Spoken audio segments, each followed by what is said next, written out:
Hi everyone, I've partnered with Laila to make Hyderabadi Biryani using their new biryani kit. The kit has all the spices you need for a biryani along with their finest basmati rice. Once the rice was cooked, I strained it using a sieve and then ran a fork along to fluff the grains.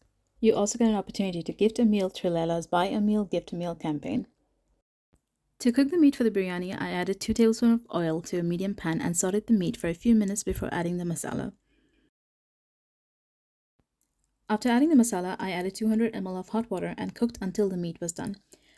Now, the cooking time will vary depending on the kind of protein you use.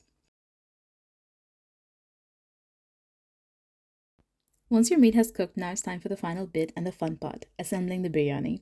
In a pot, layer out the rice and the meat. You may also add fresh coriander, mint, and fried onions between the layers. Place the lid on the pot and cook for 5 minutes on low heat. Serve the biryani hot with Laila's mango chutney or chili pickle.